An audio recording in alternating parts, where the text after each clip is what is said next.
Welcome to the universe of the mind.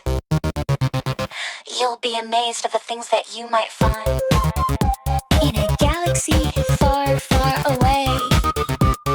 The secrets of our world will be exposed today.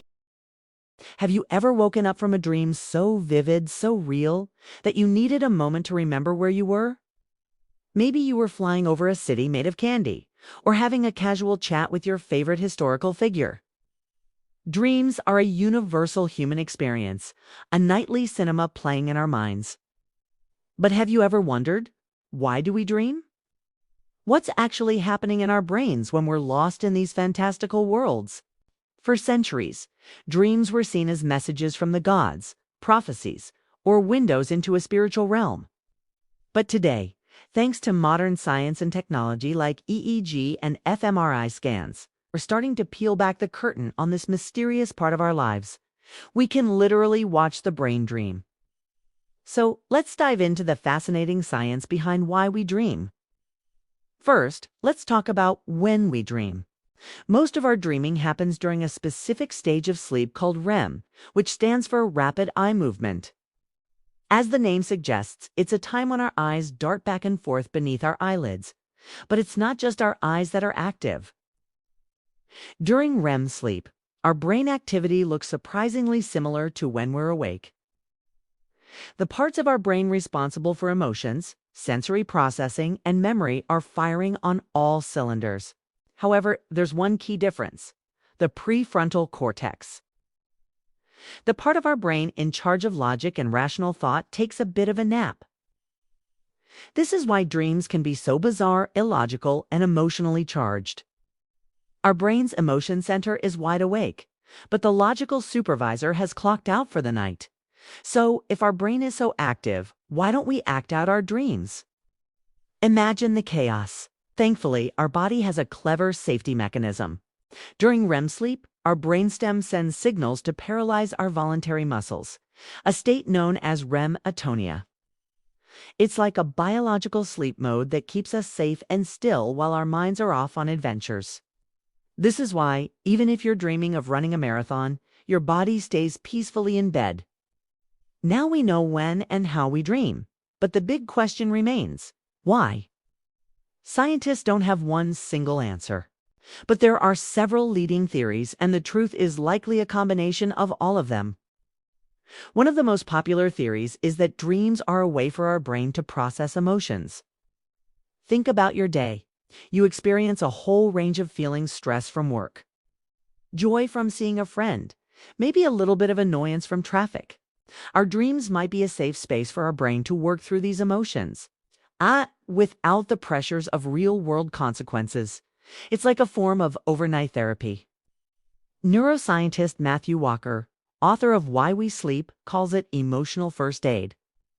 By reprocessing emotional experiences in a dream state, stripped of the initial stress chemicals, we can wake up feeling better and more capable of handling those feelings.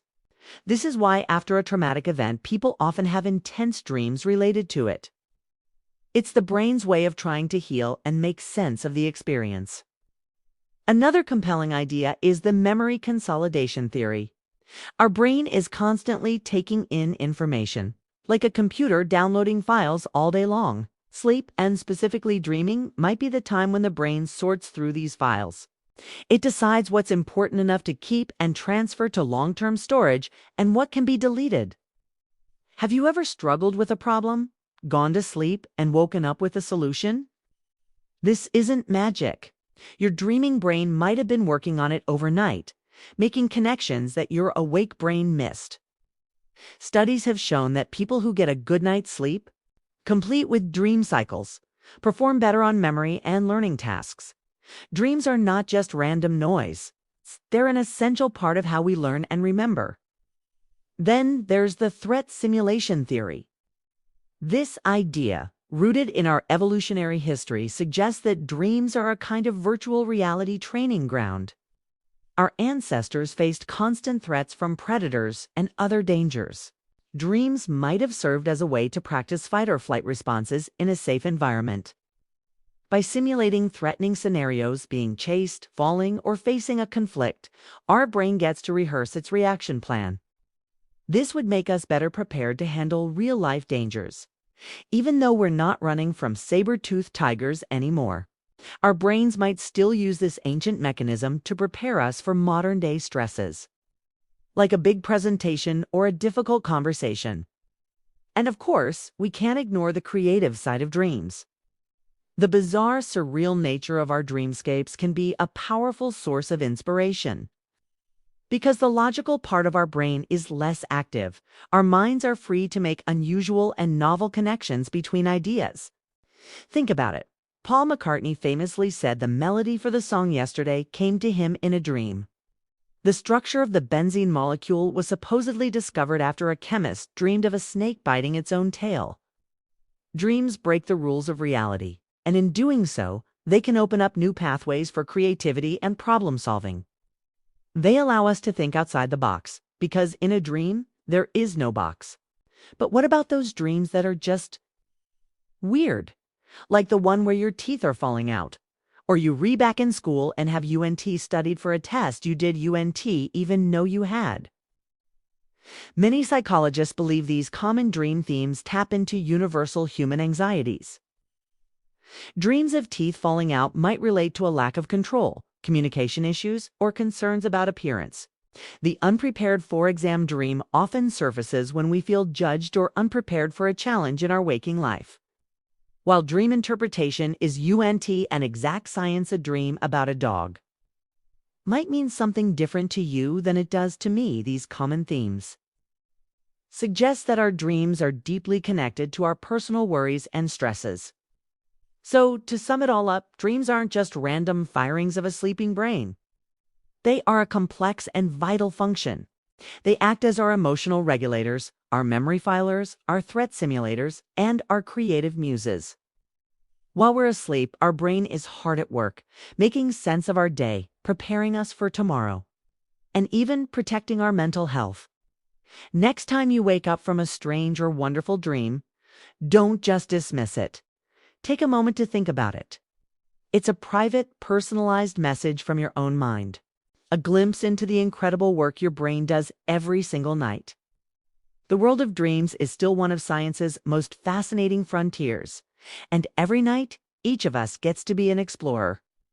Thanks for joining me on this journey into the science of dreams. If you found this interesting, don't forget to like this video, subscribe to the channel, and hit that notification bell so you won't miss our next exploration into the mysteries of the mind.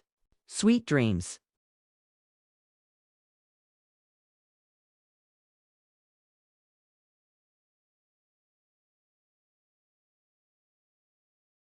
Welcome to the universe of the mind. You'll be amazed of the things that you might find. In a galaxy far, far away, the secrets of our world will be exposed today. All is never what it seems. Is our world created by our dreams?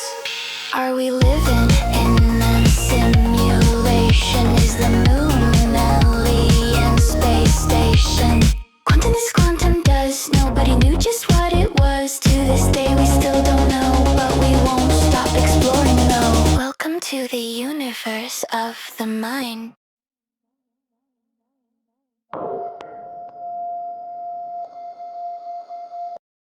To the universe of the mind.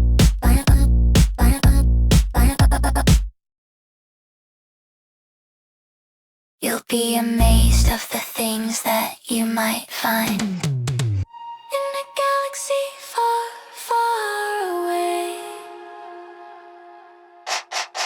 the secrets of our world will be exposed today.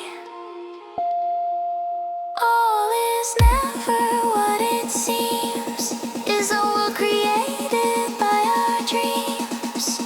Are we living in a simulation? Is the moon an alien space station? Quantum buzz, nobody knew just what it was. To this day we still don't know,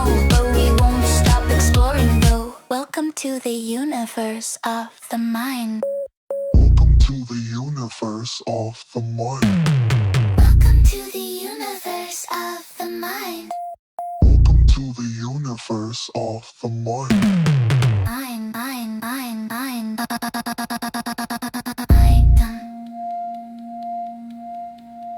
To the universe of the mind, you'll be amazed of the things that you might find.